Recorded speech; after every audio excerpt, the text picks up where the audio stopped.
une pensée, une énergie. Parce que le septième jour, c'est une énergie.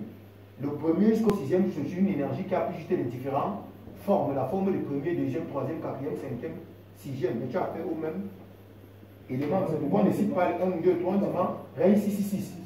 Donc on parle d'une identité qui s'est juste éclatée, comme ils expliquaient là.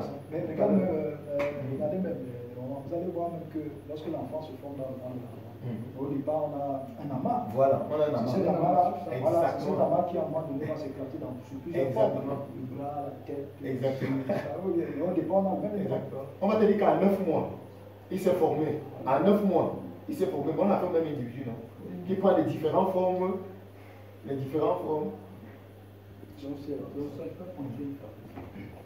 que ces proportions étaient à peu près identiques. Comme ça ne marchait pas tout à fait, il s'est dit qu'il doit y avoir un élément qu'on ne connaît pas. Parmi les éléments les plus lourds, notamment le thorium et l'uranium, il a laissé une case vide déjà entre les deux, mais il a laissé plein de cases vides au-delà de l'uranium. La nouveauté, c'est que vraiment il a embrassé tous les éléments connus à l'époque, non seulement les éléments connus, mais ceux qui étaient à découvrir. Aujourd'hui encore, il y a des gens qui essayent de proposer de nouvelles classifications. Mais il reste que dans tous les laboratoires de chimie, la classification standard, c'est celle-ci qu'on trouve partout, accrochée, qui est une sorte de charte de la chimie, et vous la trouvez de Paris à Berkeley, en Chine, partout. C'est vraiment la charte universelle, une sorte d'alphabet de la matière. Et tout s'est passé comme Mendeleïev l'avait prévu. Depuis cette époque, plus personne ne conteste cette vision d'un monde fait d'atomes. On l'appelle le tableau de Mendeleïev. Et ça fait combien d'atomes au final? Une centaine de types d'atomes différents, dont 92 présents naturellement sur Terre. Des petits et des gros, des rares et des fréquents, des agités et des calmes. Et tout ça, c'est dans moi. Non, pas tout, non. Mais une bonne partie, oui.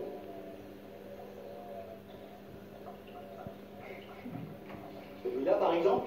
SI pour silicium. On en trouve dans les bouteilles en verre. Ça n'a pas trop le rapport avec moi, hein? Et si? C'est un composant important de ta peau et de tes artères. Le fer, là, je connais le fer. J'en ai dans ma cafetière. Ou encore dans l'hémoglobine de ton sang. C'est pour ça que j'ai une santé de fer. Attends, je vais dire rien.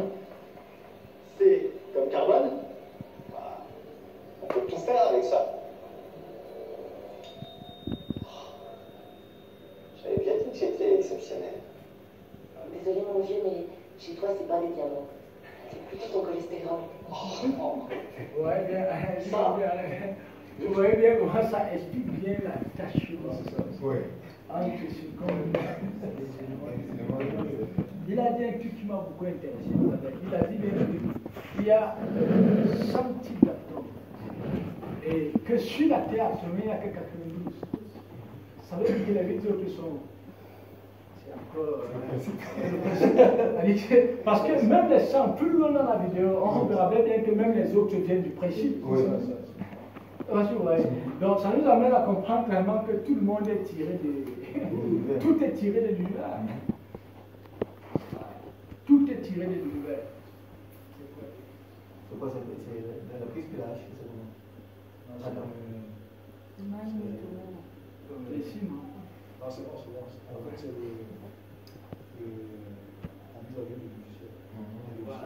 Donc, et vous voyez donc que comme tout donc vient de l'univers, quand on parle donc, par exemple, comme à l'époque on dirait la mort vient des extraterrestres qui sont où alors? Les extraterrestres là. Bien sûr, parce que tout le monde est tiré de l'univers. Donc c'est comme ça.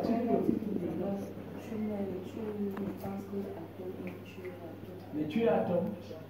C'est pourquoi elle lui disait, c'est ce que tu disais là, elle a dit que la différence fondamentale, c'est que tu es tout fait d'atomes. C'est une manière de lui dire qu'il n'y a pas de différence. C'est ça que elle lui dit qu'il n'y a pas de différence. Alors qu'elle tient un autre là, il n'y a pas de différence. Donc, oui, vas-y.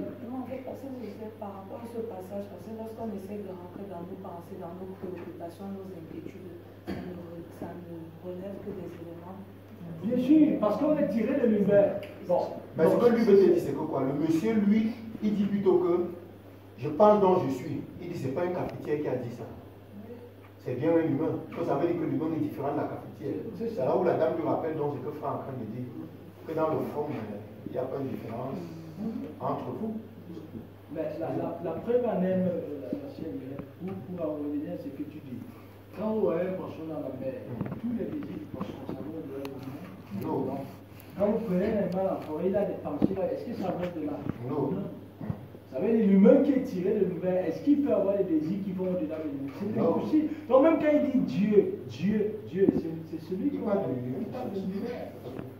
Il parle de l'univers. Bon, regardez, si vous voyez quelqu'un qui ne se connaît pas, c'est-à-dire on apprend à se connaître. C'est l'univers qui l'instruit. Dans le fond, l'univers est en train de lui communiquer un regard beaucoup plus avancé. Donc, vous voyez comment est-ce qu'on ne se connaît pas. Tu dis que tu es un homme alors que tu es une cafetière. Mais qui t'a dit que tu es l'homme? C'est parce que l'univers qui t'a menti t'a dit que tu es un homme. Parce que là, c'est quelqu'un qui est vraiment en cours d'initiation. Il faut devenir maître. Et vous allez donc bien voir que dans le fond même, ce regard, aujourd'hui, c'est simplement parce que les choses ont atteint un autre niveau. C'était un regard qui était caché. On ne révélait pas dans le fond ces choses aux individus il y a de cela peut-être 50 ans, 20 ans. Mais quand les choses évoluent, on comprend que bon, ils sont tous l'univers, même si on les réveille, ils vont faire quoi? Ils peuvent aller nulle part. Donc c'est ça.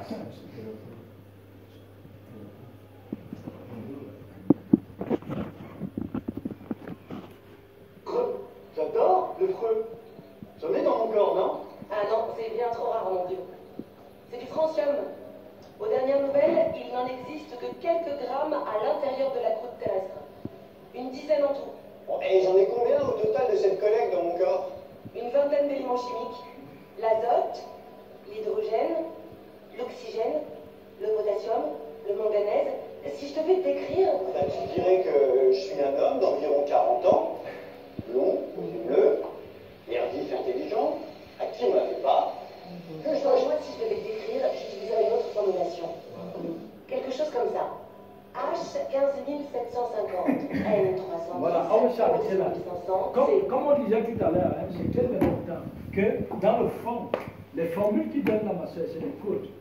Parce que regardez comment il dit que s'il veut le décliner, n'est-ce pas, il commence à énumérer des formules. C'est la raison pour laquelle, si vous vous rappelez, il y a de cela quelques temps, nous disons que si on demande que tu es qui, tu vas dire je suis la haine, je suis la convoitise, je suis la cupidité, je suis le soupçon. Parce que c'est de ça dont elle lui parle là.